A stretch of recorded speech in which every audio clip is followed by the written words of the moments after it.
He's pointing at her? I blinked. He said proud, and he's pointing at her? I still had the envelope in my pocket, $2.1 million. The deposit that paid for the venue, the machinery, the workshop, everything. And my dad raised his glass, looked around the room we built with my money, and toasted Whitney. Only one daughter made me proud, he said. The room erupted. Applause, laughter, camera flashes. And my sister? She stood there in a bracelet I paid for, crying like she'd earned it. But that's when I remembered. He hadn't read the clause in the contract, the one that gave me the power to pull every dollar back. And I already had.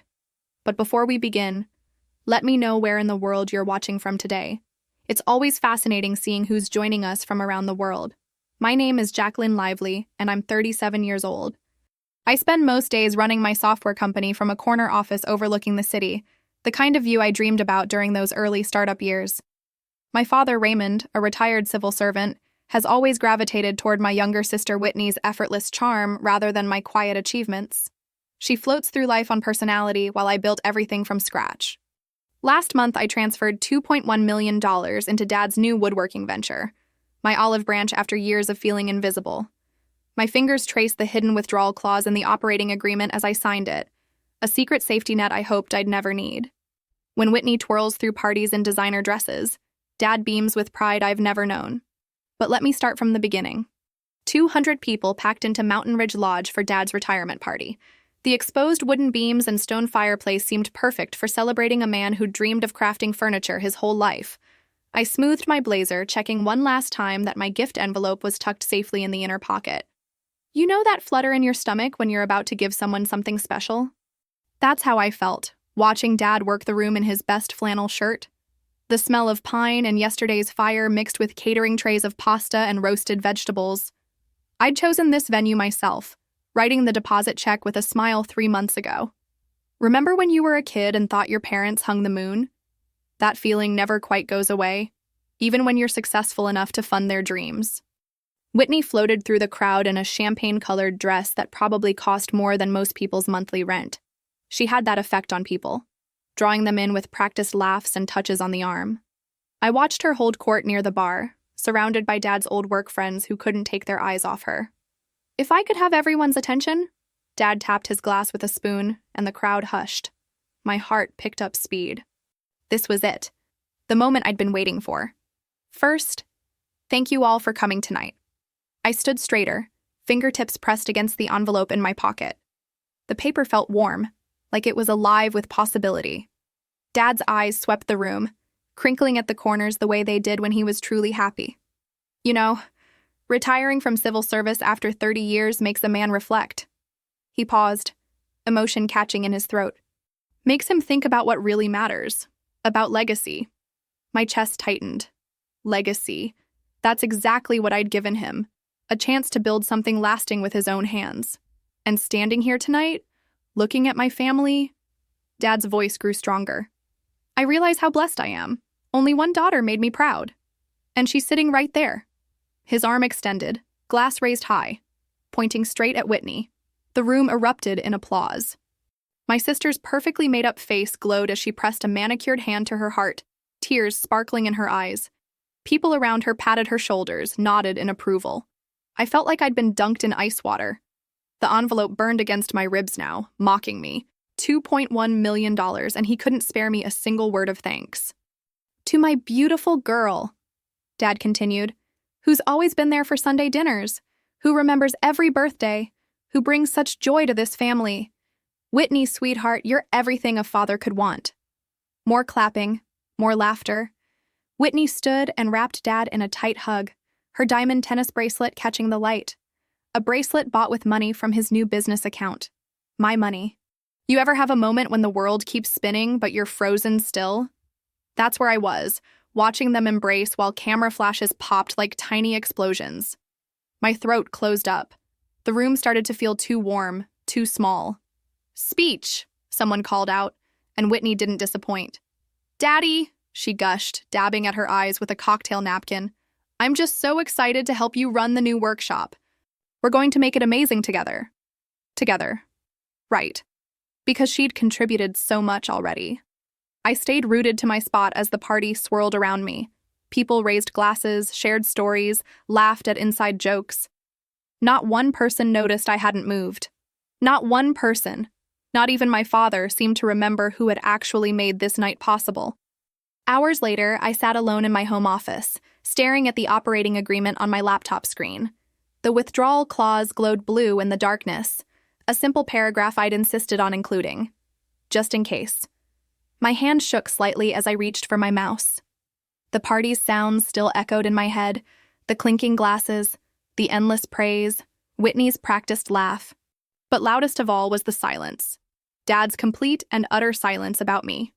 The next morning, my hands didn't shake anymore as I logged into my banking portal.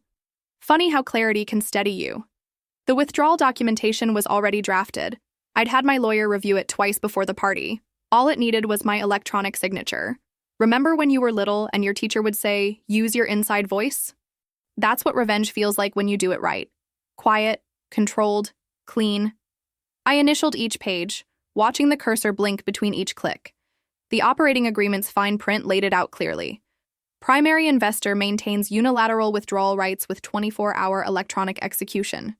Dad hadn't even read it before signing. He'd been too excited about picking out industrial saws. By 10 a.m., I'd submitted everything. No fanfare, no drama, just ones and zeros moving through servers. The bank would process it all before close of business. "Jackie, you're late!" Whitney's voice cut through the Sunday brunch crowd at Magnolia's. She waved from our usual table, all perfect curls and designer sunglasses. Dad sat beside her, already working on his standard black coffee. "Traffic," I said, sliding into my seat. My phone buzzed in my purse, probably the first confirmation email. "You missed Dad telling everyone about the custom orders already coming in." Whitney stirred her mimosa with a perfectly manicured finger. "The workshop's going to be amazing. I'm thinking of making my office this gorgeous sage green." I nodded, letting her words wash over me while scanning the menu I'd memorized years ago. Another buzz from my bag. Then another. "And obviously we'll need to hire an assistant for me pretty much immediately," Whitney continued. "Managing operations is going to be a full-time job." Dad beamed at her. "Whatever you need, sweetheart. This is a family business now." My phone vibrated again. I knew without looking, vendors were receiving automated notices about the funding change. By tomorrow, they'd start pulling orders. "Jackie, you're so quiet today." Whitney tilted her head, studying me. "Everything okay with the company?" "Just tired." I gave her my best neutral smile. "The grilled salmon, please," I told the waitress. "And water's fine." Through the meal, I watched Dad check his phone with increasing frequency. His forehead creased deeper each time. Around the time our food arrived, I saw him type out a quick text, then another. Probably to his bank manager, who wouldn't be available until Monday. Whitney didn't notice. She was too busy describing the Italian leather chair she'd picked out for her corner office. "It's this gorgeous cognac color. Daddy, you'll love it. I put the deposit down yesterday." Dad's phone buzzed again. This time, his face went slightly pale. "Everything okay?" I asked, my voice steady. "What?" "Oh, yes, just some confusion with one of the lumber suppliers." He forced a smile. "Nothing to worry about." But I could see the worry building behind his eyes. One by one, the carefully arranged dominoes were starting to wobble. Whitney's phone chimed with her custom tone. "Oh my God, the interior designer sent mock-ups for my office. Look at this backsplash." Another message hit Dad's phone. His hand trembled slightly as he read it. "Excuse me," he said, standing abruptly. "Need to make a quick call." I watched him hurry toward the restaurant's entrance, phone pressed to his ear. Through the window, I could see him pacing, running one hand through his hair. "He's been getting weird messages all morning," Whitney said, frowning slightly. "Something about payment verification." I told him not to worry about it on a Sunday. I took a slow sip of water. "I'm sure it'll sort itself out." Dad came back looking 10 years older. Sweat beaded on his forehead despite the restaurant's aggressive air conditioning. "Whitney, honey, maybe hold off on any more office expenses for a few days." His voice had a slight tremor. "Just until I straighten out this mix-up with the accounts." "But Daddy, the designer needs deposits today to lock in the contractors." I said, "Wait!" The sharp edge in his voice made several nearby diners turn their heads. Whitney's lower lip trembled. "You promised." "Please," he whispered, Just give me a day to figure this out. I dabbed my mouth with my napkin, carefully folding it before placing it beside my half-eaten salmon. My phone hadn't buzzed in a while now. The first wave was complete. Everything okay, Dad? I asked again, my voice soft and concerned. He couldn't quite meet my eyes. Of course, sweetheart. Just some technical issues to sort out tomorrow. Tomorrow. When the banks would open, the holds would clear, and the real demolition would begin. Over the next 3 days, I worked from my private office downtown, the one with floor-to-ceiling windows and a view of the river. The same office where I'd drafted that operating agreement 6 months ago, complete with its surgical withdrawal clause. Now my phone lit up every hour with their names, but I let each call drop into voicemail. Remember when we were kids, and Dad would take Whitney to the hardware store but tell me to stay home and study? The rich scent of sawdust would cling to their clothes when they returned, both grinning like they shared a secret language. That memory used to sting. Now it felt like fuel. I pulled up the bank notifications on my laptop. The dominoes were falling exactly as planned. First, the lumber supplier had pulled their extended credit terms. Then the machinery vendor flagged the account. By Tuesday morning, 3 different contractors had placed liens on the property. Ms. Lively? My assistant's voice came through the intercom. There's a Margaret Chen here to see you. Perfect timing. I straightened my blazer and walked to the reception area, where a woman in her late 50s sat clutching a leather portfolio. Her silver-streaked hair was pulled back in a neat bun, and her hands bore the subtle nicks and calluses of someone who'd worked with wood for decades. Maggie, I said warmly. Thank you for coming. She stood, extending her hand. Thank you for the invitation, though I admit I'm curious about the urgency. I led her to my office, gesturing toward the leather chair across from my desk. You worked as my father's lead designer for 15 years, correct? Until last month. Her lips pressed into a thin line. When your sister was given my position. I nodded slowly, letting the silence stretch. Through my windows, I could see dark clouds gathering over the river. Somewhere across town, Dad was probably on his 4th panic attack of the day. Tell me, Maggie, I said finally. If you had complete creative control and access to cutting-edge production technology, what would you build? Her eyes widened slightly. For the next hour, we talked about her vision. Designs that merged classical craftsmanship with modern functionality. Smart furniture that looked timeless. Custom pieces that could be ordered through an app but felt like family heirlooms. My phone buzzed again. Whitney's face flashed on the screen. Aren't you going to answer that? Maggie asked. No need. I pulled up a contract on my tablet. I'm more interested in discussing your new position as head of design at Lively Modern. She stared at the salary figure on the screen. This is triple what your father paid me, plus equity. I slid the tablet closer. I'm building something new, Maggie. Something that honors craftsmanship while embracing innovation. And I want you to help lead it. Your father isn't involved. I kept my voice steady. This is my company, my vision. And I've spent 15 years watching you create extraordinary pieces while being paid barely above minimum wage. Her hands trembled slightly as she reached for the tablet. Outside, thunder rolled across the sky. My phone lit up again. Dad this time. The voicemail notification showed he'd left 17 messages since Sunday. I clicked my screen dark without listening to any of them. I should tell you, Maggie said. The workshop's in chaos. Suppliers are demanding immediate payment. The bank froze the line of credit yesterday. Your sister's been crying in her new office all week. I pulled up another screen on my laptop. The beginnings of our product line. I'd rather focus on these designs, particularly the reclaimed walnut series.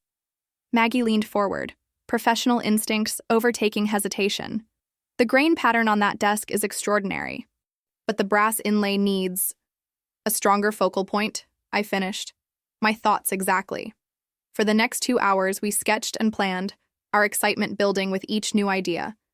My phone stayed silent in my drawer. Outside, the storm passed, leaving the air clear and electric. When Maggie finally left, contract signed and start date set, I allowed myself a moment to breathe. On my laptop, a new email notification popped up, the bank confirming they'd frozen Dad's business account pending review. I opened my desk drawer and pulled out an old photo.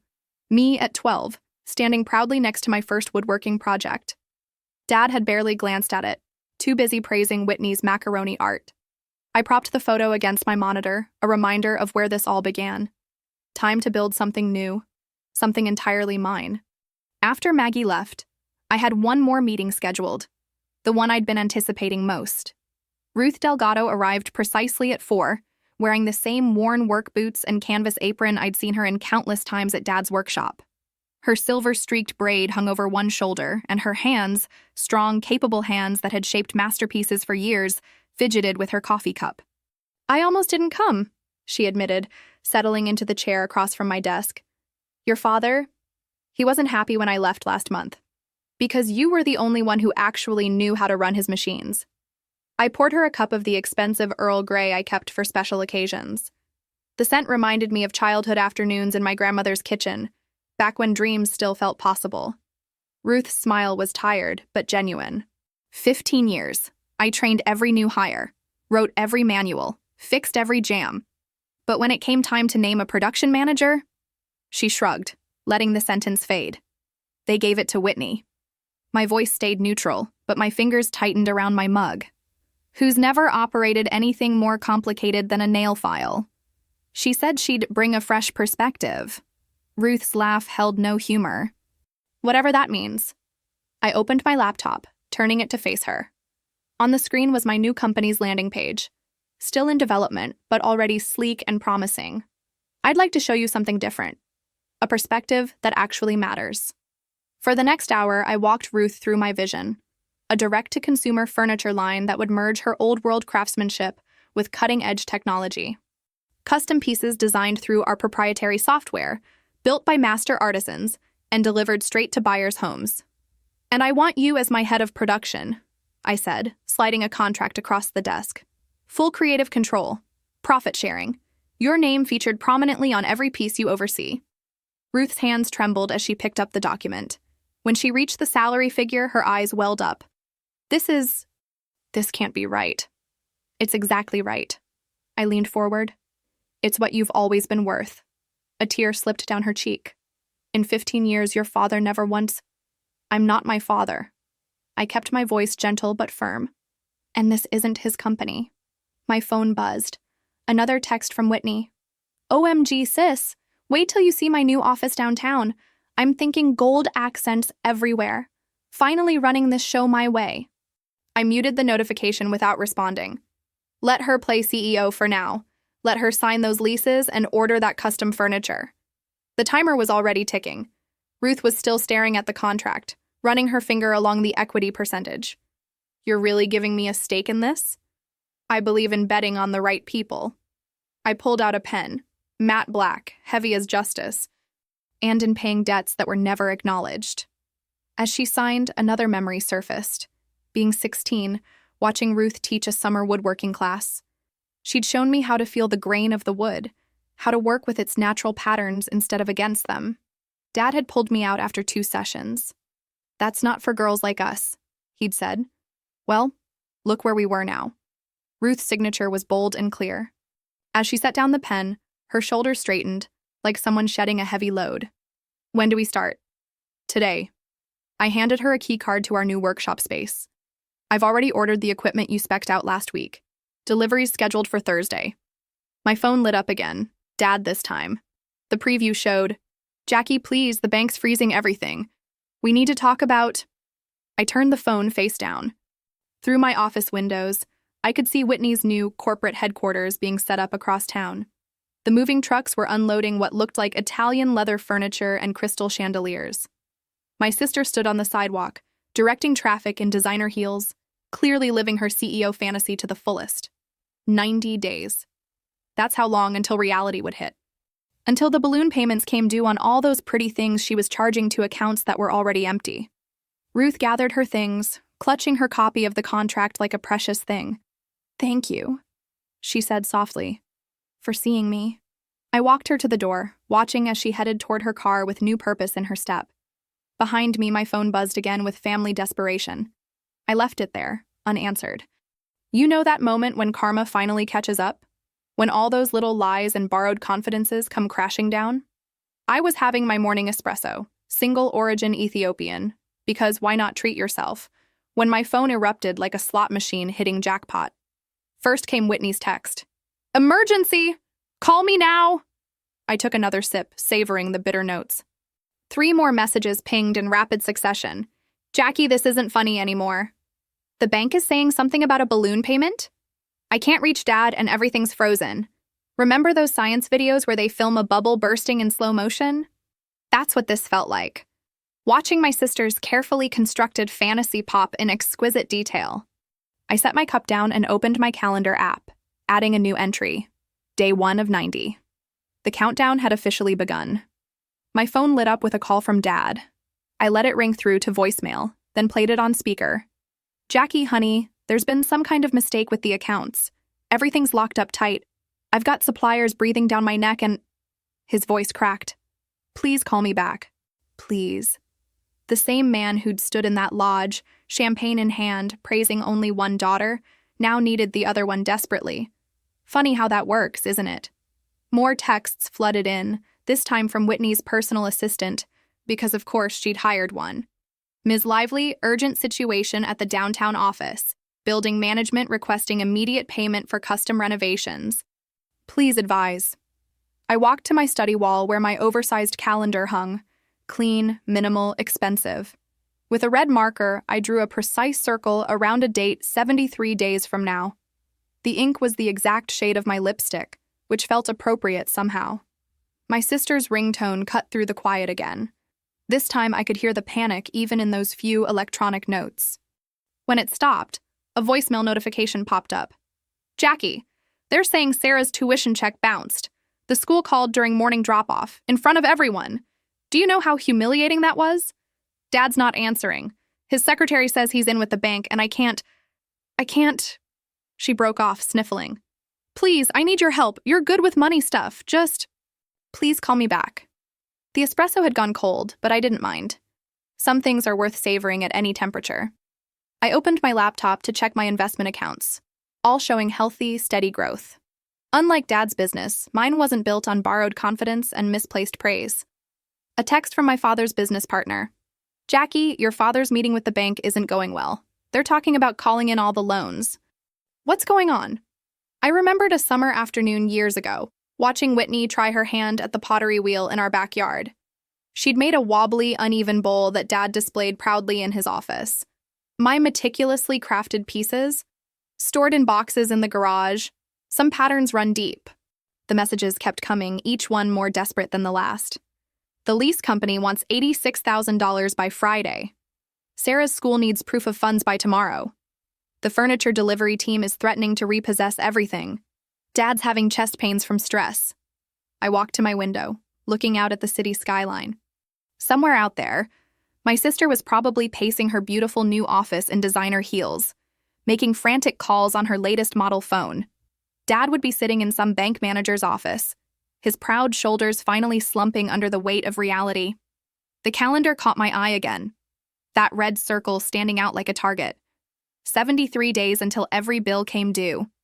Every rushed decision, every careless spending spree, every moment of unearned confidence would surface, demanding payment. My phone buzzed one final time, a text from Whitney. I know you're reading these. How can you just ignore your family like this? What kind of person are you? I picked up my cold espresso cup, ran my finger along its fine bone china rim. The kind who finally learned to stop clapping for the wrong performance. I whispered to the empty room. The red circle on my calendar seemed to pulse like a countdown clock. 73 days. Each one a step closer to the moment when empty praise wouldn't be enough anymore. My phone fell silent at last. Outside, clouds gathered, promising rain. 2 weeks after the calendar circle, I launched our first teaser campaign. The photos were stark, elegant, Ruth's hands crafting a dovetail joint, sawdust catching morning light. No faces, just masterful work speaking for itself. You know that feeling when you're finally doing something exactly right? That's what it was like watching the engagement numbers climb. These comments are incredible, Ruth said during our morning meeting, her normally reserved expression brightening as she scrolled through her phone. They're asking about apprenticeships, wanting to know who's behind the designs. I smiled, sliding her a fresh coffee. They'll know soon enough. How's the prototype coming? She led me to her workstation where Dad's signature dining table design had been reimagined with cleaner lines and innovative joinery. Ruth had elevated every element while maintaining the core aesthetic that made the original popular. The difference? This version wasn't riding on borrowed glory. It's stunning, I said, running my hand along the smooth surface. And the integrated charging stations? Hidden but accessible. Your tech team's specs were perfect. My phone buzzed. Another desperate email from Whitney. This one was different, though. She'd apparently been pitching to investors. Jackie, I know you're still ignoring me, but I thought you should know I've got meetings lined up with 3 major funding groups. Dad's business will be fine without your money. I'm handling everything. I almost felt sorry for her. Almost. Because I knew those pitch meetings would be disasters. Whitney had never read a financial statement in her life. The only business plan she'd ever written was in emoji form on Instagram. Speaking of Instagram, our brand's following had doubled overnight. Each new post showcased Ruth's craftsmanship alongside subtle tech integration. We were building something that honored tradition while embracing innovation. Every comment proved we'd struck the perfect balance. Your sister's been calling the suppliers, Ruth mentioned carefully, testing wood stains on sample boards. Trying to maintain the old accounts. How's that working out? About as well as you'd expect. They're asking for cash deposits now. I nodded, remembering how Whitney used to borrow my clothes in high school, always returning them damaged or not at all. Some habits die hard. The next week, we released footage of our signature piece, an executive desk that put Dad's original design to shame. Ruth had incorporated subtle curves that made the whole thing feel like it was in motion, while my tech team added charging ports and cable management that disappeared into the grain. The waitlist started forming within hours. Meanwhile, Whitney's investor meetings weren't going well. I heard through industry contacts that she'd showed up with mood boards instead of financial projections. When asked about revenue models, she'd talked about her Instagram following. The rejections were apparently swift and brutal. Remember that satisfying feeling when someone who never had to try finally has to face reality? Yeah, it was kind of like that. Our third week of teasers coincided with Whitney's desperate pivot to influencer marketing. She started posting long, emotional stories about family betrayal and saving Daddy's dream. But between her pleas for support, she was still posting poolside selfies and unboxing videos of luxury purchases. The contrast wasn't doing her any favors. Your father came by the old workshop yesterday, Ruth told me one morning, carefully fitting brass inlays into what would become our first limited edition piece. Watching them pack up the equipment, he looked different. I kept my eyes on the production schedule I was reviewing. Different how? Smaller, somehow. Whitney was with him, talking about some meeting with private investors, but he wasn't really listening. Ruth paused, her skilled hands going still for a moment. He asked about you. And? I told him what you'd told me to say, that you're unavailable for personal meetings, but your lawyer would be happy to discuss any business matters. I nodded, fighting back an unwanted wave of emotion. The maple cutting board Dad had taught me to make in 7th grade still sat in my kitchen. I'd been so proud of that simple thing, even though he'd ended up praising Whitney's uneven attempt more. But now? Our brand's waiting list was 3 months deep. Each prototype release triggered a flood of pre-orders. Ruth's work was being celebrated in design blogs, and we hadn't even officially launched yet. My phone lit up with a notification. Whitney had just posted another tearful story update, this one tagged with Save the Family Business and Daddy's Dream. In the background, you could see her office was already half packed up. 48 days left, Ruth said quietly, noticing me check the calendar. I touched the red circle lightly. Time moves differently when you're actually building something. 45 days can feel like forever when you're watching someone's carefully curated life fall apart. Trust me on this one. I was reviewing design proofs when my phone buzzed with a news alert. Whitney had been spotted arguing with the valet at Le Petit, that overpriced French place she loved bragging about. Apparently, her card was declined. Again. You know that thing where you shouldn't look but can't help yourself? That was me, scrolling through her social media that afternoon. Her latest post was a filtered sunset with some quote about wolves in sheep's clothing and karma coming for betrayers. 3 hours later, she'd shared a teary-eyed selfie captioned, "Only real ones know the truth." The comments section was a mess of confused followers asking if she was okay. Your sister missed the Chamber of Commerce meeting, Ruth mentioned, carefully adjusting the lighting for our product shoot. She was supposed to present the business recovery plan. I raised an eyebrow. Let me guess, she sent regrets? No regrets, just didn't show. Ruth's hands were steady as she positioned our signature desk for its close-up. Your father had to explain why his CEO wasn't there. Speaking of CEOs who weren't there, Whitney's boyfriend Trevor, some tech bro who loved talking about his startup, had gone mysteriously quiet. His usual comments on her posts had dried up. His own feed showed him at industry events, with a different date each time. That evening, while I was finalizing our partnership agreement with Meridian Interiors, an exclusive boutique firm with showrooms in 3 major cities, Whitney was posting increasingly frantic stories. One about fake friends, another about family loyalty, and bizarrely, a throwback photo of us as kids with the caption, "Remember when it was simple?" I did remember, actually.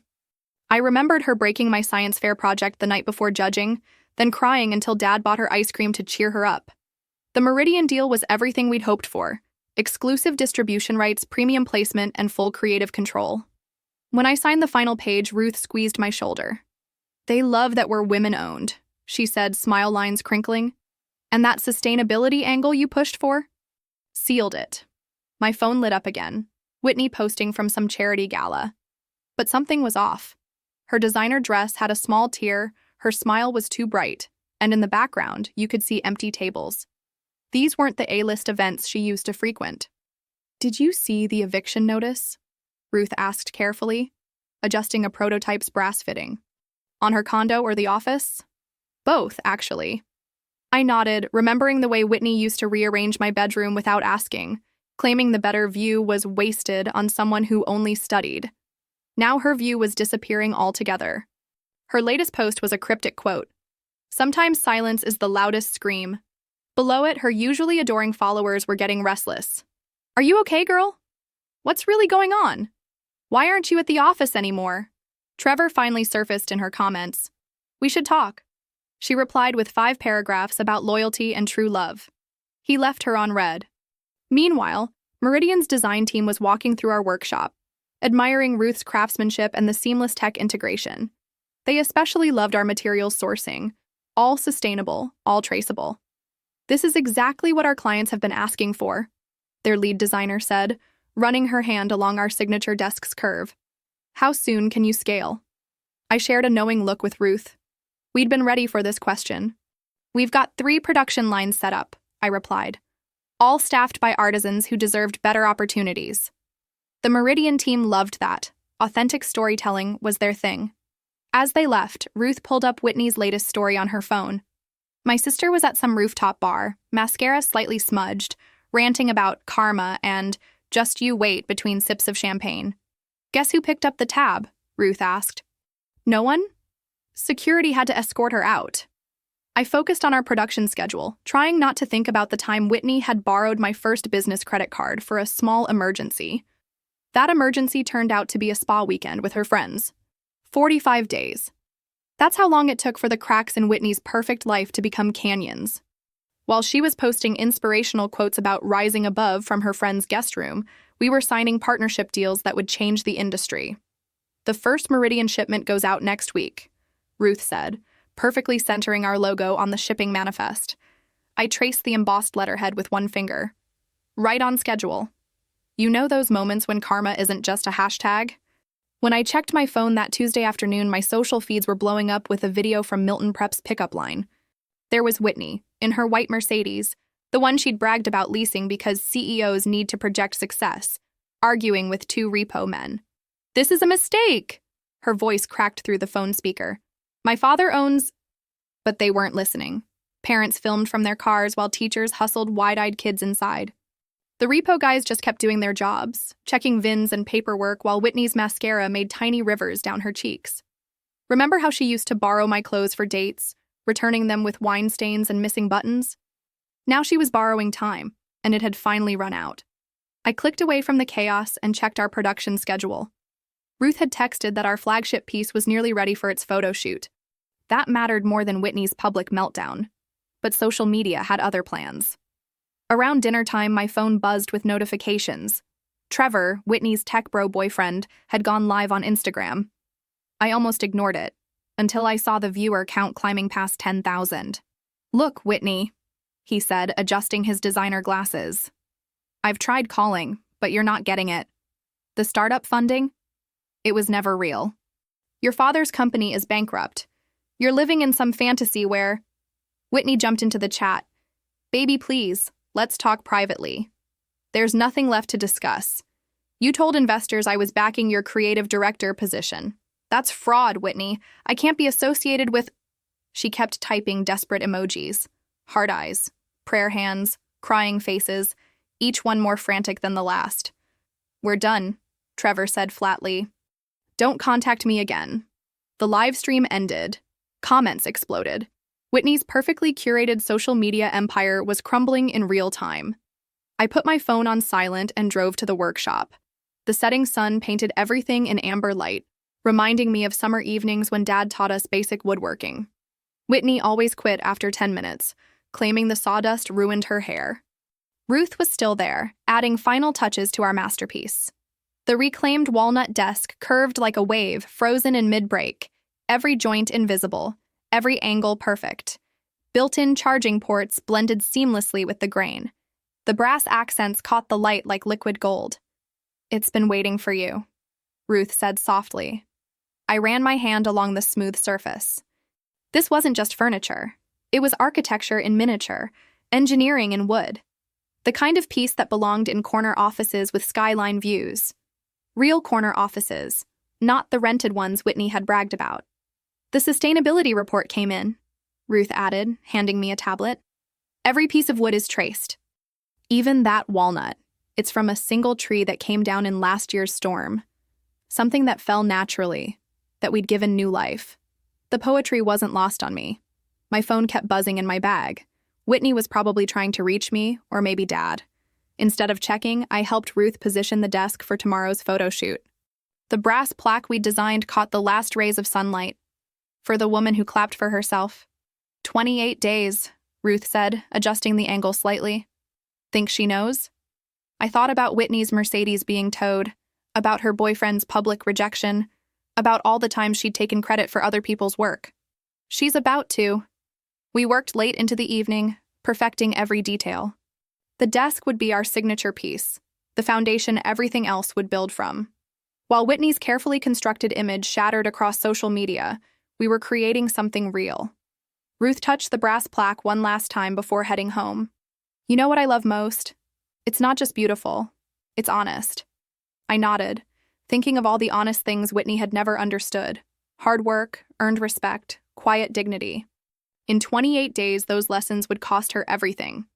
The workshop was silent except for the gentle hum of security lights. I gathered my things, pausing at the door to look back at our creation. The walnut grain seemed to shift in the shadows, telling its own story of fall and rise, of destruction and rebirth. My phone buzzed again. 28 days. The countdown was getting louder. The magazine arrived on a Tuesday morning. I almost missed it, buried under trade journals and junk mail, but that deep walnut grain caught my eye even through the plastic wrapper. There it was, our desk, bathed in natural light streaming through floor-to-ceiling windows, positioned exactly as Ruth and I had staged it. Modern Living didn't usually feature new brands on their cover, but they'd made an exception for us. The headline read, Heritage Meets Innovation, the Future of American Craftsmanship. Remember how your hands used to shake when you got really good news? Mine were steady as I flipped to the feature spread. 6 glossy pages showcasing every curve, joint, and brass detail. The writer had done their homework, tracing the philosophy behind each design choice. They'd even interviewed Ruth about our commitment to sustainable sourcing. My phone chirped with a LinkedIn notification. Vertex Capital, the VC firm that had dismissed my original tech startup pitch 5 years ago, wanted to explore partnership opportunities. I archived the message without reading it. Funny how success changes their perception of who's worth their time. The magazine's photographer had captured something special in that cover shot. The way the sunlight played across the grain made the wood look alive, like it was still growing, still reaching. The brass plaque gleamed like a declaration, for the woman who clapped for herself. A text from Ruth interrupted my thoughts. Channel 7 wants to do a segment. Studio interview next week? I was typing my reply when another message popped up. This one from my father's number. No words, just a photo. A bright orange notice stapled to a familiar door. Even through the phone screen, I could read the bold text. Foreclosure. Dad's workshop. The place where he'd taught me the difference between pine and oak, how to read grain patterns, why some joints would hold for centuries while others failed under pressure. The building where he'd built custom pieces for decades of clients, but never saw me as more than his practical daughter, the reliable one who was good with numbers but didn't have her sister's special spark. The photo was followed by 3 dots. He was typing something else. I put the phone face down on top of the magazine. Instead, I walked to my office window. Below, delivery trucks were unloading our latest shipment. Each piece was already sold. Our waitlist stretched 6 months out. The business headlines had started calling us the Apple of furniture design. Clean lines, perfect engineering, and a story that resonated. A woman-led company bringing old-world craftsmanship into the digital age. My laptop chimed. Another interview request, this time from Forbes. They wanted to profile the new face of American manufacturing. The irony wasn't lost on me. Dad had always said manufacturing was dying in America. He'd been wrong about that too. The phone buzzed again and again. I knew without looking it would be Whitney or Dad, maybe both. The foreclosure notice would be public record soon. Their carefully maintained image of success was about to shatter completely. I picked up the magazine again, studying the way our flagship desk dominated the cover. The writer had called it a bridge between generations of craft. They had no idea how right they were, just not in the way they meant. Ruth's next text was a screenshot. Our website's traffic had spiked 800% since the magazine hit newsstands. Pre-orders were flooding in. We'd need to hire more craftspeople, expand the workshop space. Behind my desk stood the last piece my father would ever make, his original prototype, the one I'd bought at auction. Next to it sat our version, Ruth's masterwork in walnut and brass, the old and the new, the past and the future. The contrast told its own story. His, traditional and heavy. Ours, innovative and light. His, built for a world that was fading. Ours, designed for the one taking its place. The magazine had captured that evolution perfectly. Their photographer had positioned the desk so it seemed to float in that sunlit room, as if the laws of gravity didn't apply. As if anything was possible if you were brave enough to reimagine the rules. My phone kept buzzing. The dots kept appearing and disappearing as they typed and retyped their messages, looking for help, probably, or trying to explain, or maybe finally ready to apologize. But I was done waiting for words that should have been said years ago. The magazine's cover said everything that needed saying. I'd built something lasting, something that would outlive their regret.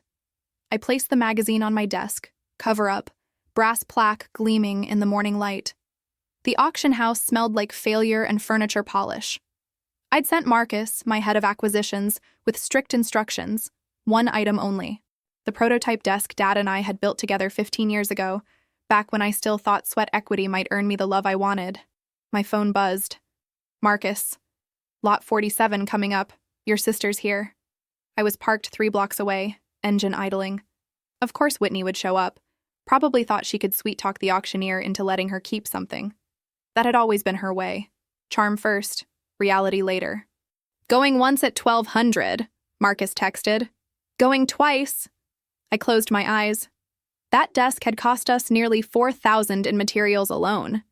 Dad had insisted on Brazilian rosewood for the inlays. Only the best for my first masterpiece, he'd said.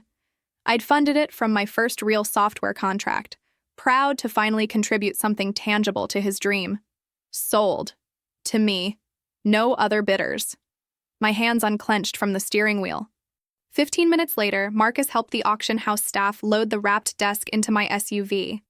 I caught a glimpse of Whitney through the warehouse windows, her designer handbag now looking shabby at the edges. She was arguing with someone, probably trying to arrange payments that would never clear. I drove home slowly, precious cargo secured. The desk's familiar weight shifted with each turn, like a memory I couldn't quite shake. Remember that summer evening when we'd finished the final coat of lacquer? The workshop windows were open, crickets chirping outside. Dad had actually smiled at me then. A real one, not the distracted half grin I usually got.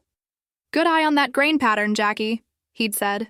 It was the closest thing to pride I'd ever heard in his voice. The security gate at my building rolled open. I backed into my private spot, then sat there for a long moment, staring at the wrapped shape in my rearview mirror. Did I really want this reminder in my home? This physical embodiment of everything I'd tried to outlive? Yes, because it wasn't just a reminder of loss. It was proof of what I'd always been capable of. The building service elevator was waiting. I unwrapped the desk right there, letting the moving blankets fall away. The wood still glowed, even under fluorescent lights. My fingertips found the tiny imperfection near the left drawer, where I'd slipped with the chisel, and Dad had shown me how to sand it invisible. Almost invisible. I could still feel it, that microscopic flaw that made it human. The elevator doors opened directly into my foyer. 2 maintenance guys I'd arranged helped me position the desk exactly where I wanted it, centered against the wall, bathed in afternoon light from the floor-to-ceiling windows. The space had been waiting for it. I just hadn't known that until now. "Nice piece," one of the guys said as they left. "Custom?" "Family history," I replied. Alone again, I circled the desk slowly. Every joint, every curve, every decision we'd made together lived in this wood. I ran my hand along the edge, remembering how we'd debated the profile. Dad wanted traditional, I'd pushed for something sleeker. We'd compromised. The result was better than either of our original visions. My throat tightened unexpectedly. The desk seemed to pulse with 15 years of complicated love, betrayal, and determination. For a moment, my knees felt weak. I gripped the edge, breathing deep, letting the solid wood anchor me to the present. This wasn't just furniture anymore. It was a milestone marker, the before and after point in my story. Every person who entered my home would see it first, this testament to craftsmanship and complexity. They wouldn't know its history, the way it bridged who I'd been and who I'd become. But I would. I straightened up, squaring my shoulders. Through the windows, I could see my reflection overlaid on the city skyline, a woman standing behind a desk that had once represented hope, and now declared victory. Not the loud, champagne-popping kind, the quiet kind that comes from knowing exactly who you are and what you're worth. The wood caught the late afternoon sun, warming to a deep amber glow. In that light, you couldn't see the ghost of my old chisel slip. You could only see the masterpiece we'd created, before everything else happened, before choices were made and bridges burned. I set my keys down on its surface. The soft click echoed in the quiet foyer. The desk had found its final home. 3 months after the auction, I stood in our gleaming showroom, watching caterers arrange delicate hors d'oeuvres on brushed steel platters. The late afternoon sun streamed through floor-to-ceiling windows, casting long shadows across our carefully curated furniture displays. Each piece told its own story of resurrection and reinvention. My phone buzzed, another RSVP from a major design magazine. The guest list had grown beyond our initial projections, but that's what happens when you mix quality craftsmanship with a dash of industry intrigue. Everyone loves a phoenix rising story, don't they? Ruth appeared at my elbow, looking transformed in a tailored charcoal blazer that replaced her usual work apron. "Jackie, the lighting team wants to know about the desk placement." I smiled, following her to the showroom's focal point. Our walnut desk commanded the main wall, angled perfectly to catch the natural light. The brass plaque we'd mounted that morning caught the sun, for the woman who clapped for herself.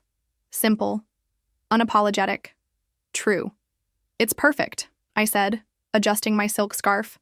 "Leave it exactly as it is." The first guests arrived precisely at 6. Design executives, tech innovators, sustainability advocates, faces I recognized from magazine spreads and conference panels. They moved through the space in waves, wine glasses catching the light, conversations building like music. "The joinery on this credenza is extraordinary," I overheard one furniture buyer say, running her hand along a piece Ruth had finished last week. "Who's your production lead?" "That would be Ruth Delgado," I said, stepping forward. "She's our creative director and master craftsperson." Ruth, who'd been quietly observing nearby, blushed as I waved her over. The buyer's eyes widened with recognition. "Wait, weren't you with—" "A previous venture," Ruth cut in smoothly. "This is where I belong." My chest swelled with quiet pride. We'd rehearsed these moments, knowing the questions would come. Ruth had grown into her role beautifully, carrying herself with the authority she'd always deserved. The evening flowed like honey, warm and golden. Photography crews circulated, capturing the interplay of wood and light. A reporter from an architecture quarterly cornered me near the bar, asking about our unique approach to heritage techniques. I gave her my practiced smile. "We believe craftsmanship evolves through respect, for the materials, for the artisans, and for the legacy of the form." More guests arrived. The space hummed with appreciation and possibility.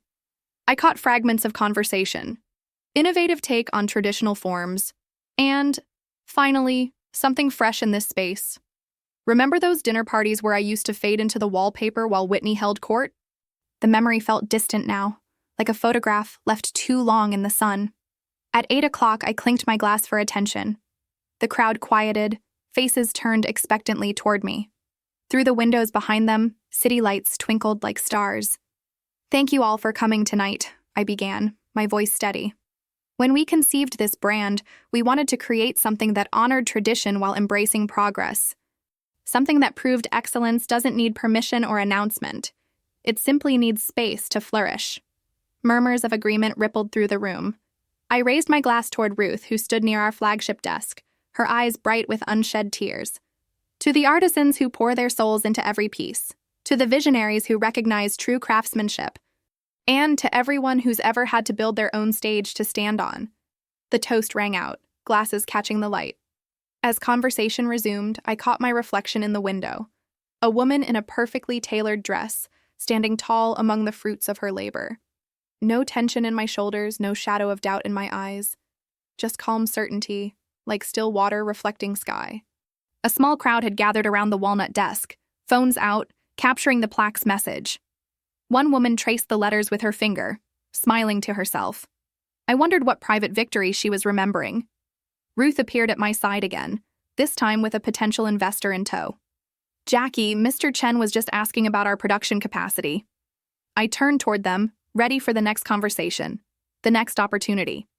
Behind me, our brand's logo cast subtle shadows on the wall, and that brass plaque continued catching light like a beacon. For the first time in my life, I didn't need anyone else's approval to feel complete. We'd built this, on a foundation of skill, determination, and crystal-clear vision. The proof surrounded us, solid as wood, bright as brass. The party's success still hummed through my bones as I unlocked my front door that evening. Moonlight spilled across the foyer, casting long shadows from the prototype desk. Dad's first real masterpiece, now mine again. I ran my fingers along its edge, feeling every groove and imperfection. The wood felt alive under my touch, telling stories of late nights in his workshop when I was barely tall enough to see over the workbench. Back then, I'd believed being good enough would eventually make him see me. God, we waste so much time trying to earn love that should come free, don't we? My phone buzzed. Another desperate text from Whitney. Something about needing just 3 months to turn things around. I deleted it without reading further. The last I'd heard, she'd moved back to her old bedroom at Dad's house. 2 failures under one roof, perfect company for each other. Dad hadn't shown his face in public since the foreclosure notice went up. His woodworking buddies whispered about him drinking alone at home, avoiding calls, refusing visitors.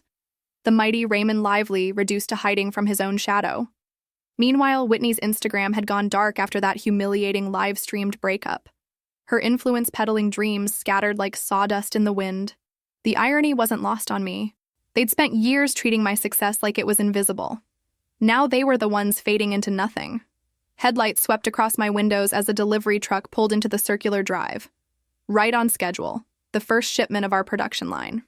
I watched the driver hop down from the cab, clipboard in hand. In the morning, these pieces would head to showrooms across 3 states. Orders were already stacked 6 weeks deep. The brass plaque on my desk caught the last rays of sunset, throwing golden light across the wall. I traced its edges, remembering the day we'd chosen the inscription. Ruth had suggested something longer, more elaborate, but I knew better. Sometimes the simplest words cut deepest. If they won't cheer for you, build your own stadium. From somewhere in the neighborhood, actual cheering drifted through my windows, probably a kid's soccer game at the park. The sound made me smile. I didn't need those echoes anymore. I had something better. The quiet satisfaction of knowing exactly who I was and what I'd built. The delivery truck's hydraulic lift whirred to life outside. Soon my designs would fill homes across the country. Each piece carried a small maker's mark, a rising phoenix worked into the grain. Not everyone would notice it, but that didn't matter. The best revenge isn't about being seen. It's about knowing your own worth down to your bones. I moved to my study window, watching the workers unload crate after crate.